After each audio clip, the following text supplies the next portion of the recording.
Mais pourquoi Magnus Carlsen explose-t-il de rire durant cette partie?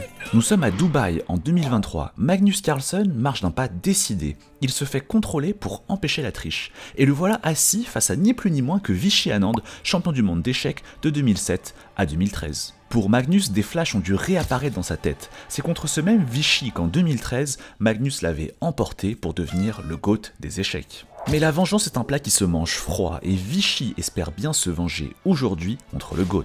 Après 12 minutes de jeu, nous voilà dans une finale des plus complexes. Carlsen joue pion en B4, il veut aller capturer le pion en A5 avec son roi en C5, mais Vishy capture immédiatement en B4. Cela peut surprendre car on a l'impression qu'après roi prend pion B4, Magnus va capturer ensuite le pion en A5.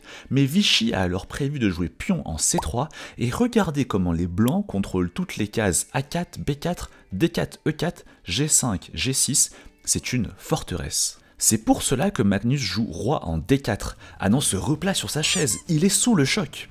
Après un échec en C3, Anand pousse pion en B5 pour essayer de se créer un pion passé colonne A.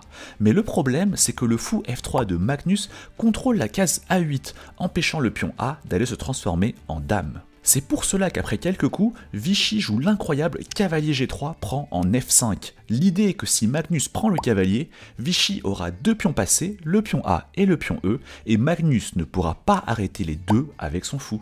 Carlsen replace ses pièces sur le côté. Aurait-il sous-estimé ce sacrifice ? Mais il finit par accepter ce sacrifice, et tout d'un coup, Vishy fait non de la tête, et ne joue pas tout de suite. Ouh là là, il se rend peut-être compte qu'il s'est trompé dans son calcul.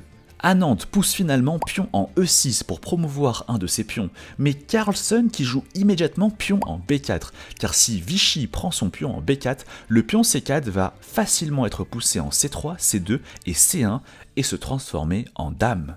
Mais Vishy s'en fiche et pousse son pion en E7, c'est la folie, chacun essaye de promouvoir son pion en dame. Magnus fait pion prend C3, échec, roi en A2 joué par Vishy, Magnus joue C2, mais Vishy s'empresse de jouer A8 dame et il lance un regard de tueur à Magnus. Il pense ici avoir balancé un contre à Magnus. Et incroyable, Vishy Anand qui regarde au ciel comme soulagé et Magnus Carlsen qui tape sa pièce sur la table et rigole. Mais pourquoi? Le suspense est insoutenable. Mais tout d'un coup, Magnus se rappelle que c'est une compète et il se replace droit sur sa chaise pour être en mode focus GOAT. Magnus prend la dame en A8, mais Vishy fait désormais une dame en E8, c'est incroyable. En fait, les deux joueurs ont rigolé car il y a un pat incroyable. Si Carlsen fait une dame ici, avec pion en C1, il y a dame en E2. Et si Magnus mange la dame en E2 avec son roi, c'est pat, match nul.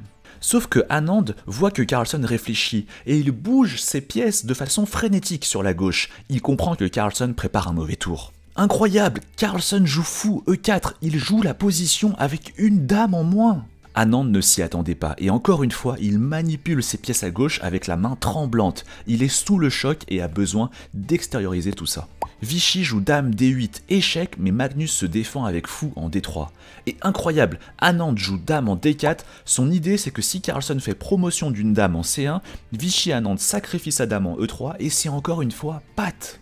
Mais incroyable, Carlsen fait promotion d'un cavalier en C1, échec, ce qui empêche Vishy de jouer l'idée qu'il avait prévue. Magnus joue avec une dame en moins, mais pense qu'il va réussir à tenir bon et promouvoir son pion C4 en dame jusqu'en C1. Regardez comment Anand suit la main de Magnus qui va prendre un cavalier et comment il le fusille du regard, la tension est à son maximum. Mais Carlsen qui sursaute sur sa chaise, a-t-il vu une erreur dans son calcul? Et Anand qui regarde Magnus, notant qu'il vient de sursauter. Y a-t-il une pointe incroyable dans la position? Anand qui joue roi en A3, mais Magnus pousse son pion en C3. La main d'Anand qui tremble, c'est incroyable la tension.